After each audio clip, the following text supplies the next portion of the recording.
నమస్కారం అందరికీ. నా పేరు హరీష్. ఈరోజు బిజినెస్ న్యూస్ స్టార్ట్ చేద్దాం. మొదటి న్యూస్ సాఫ్ట్ బ్యాంక్ గురించి.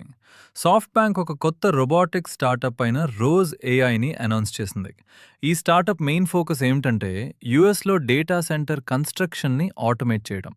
ఇంకా ఇంట్రెస్టింగ్ విషయం ఏంటంటే 2026 రెండో భాగంలోనే ఐపీఓకి తీసుకెళ్లాలని ప్లాన్ చేస్తున్నారు. టార్గెట్ వాల్యుయేషన్ సుమారు $100 బిలియన్. ఈ వెంచర్ ఆటోనామస్ రోబోట్స్ని ఉపయోగించి లేబర్ షార్టేజ్ ప్రాబ్లం సాల్వ్ చేయడం, ఏఐ ఇన్ఫ్రాస్ట్రక్చర్ డిప్లాయ్మెంట్ స్పీడ్ పెంచడం. సింపుల్గా చెప్పాలంటే ఏఐ బిల్డ్ చేయడానికి కూడా ఇప్పుడు రోబోట్స్ అవసరం అవుతున్నాయి. రెండో న్యూస్ ఆంథ్రోపిక్ గురించి.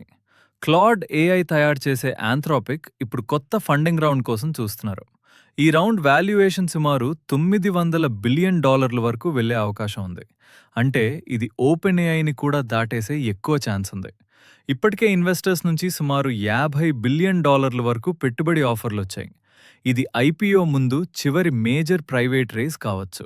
సింపుల్గా చెప్పాలంటే ఏఐ రేస్ ఇప్పుడు సీరియస్ లెవెల్కి వెళ్ళింది. మూడో న్యూస్ కాగ్నిజెంట్ గురించి. కాగ్నిజెంట్ ఆస్ట్రేయాని అక్వైర్ చేయాలని ప్లాన్ చేసింది. ఈ డీల్ వాల్యూ సుమారు $600 మిలియన్.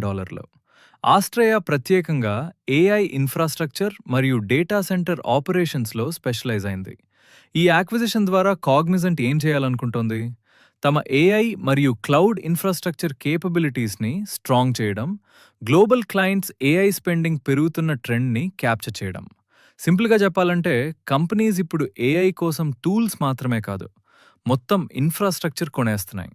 వీడియో నచ్చితే లైక్ బటన్ నొక్కడం మర్చిపోవద్దు. సబ్స్క్రైబ్ చేసి బెల్ ఐకాన్ కూడా ఆన్ చేసుకోండి. నేను ప్రతిరోజు మీకోసం ఇలాంటి బిజినెస్ న్యూస్ తీసుకొస్తూనే ఉంటాను. కింద హైప్ బటన్ కూడా ఉంది, దాన్ని ప్రెస్ చేసి ఈ వీడియోని ఇంకా ఎక్కువ మంది వరకు చేరేలా చేయండి.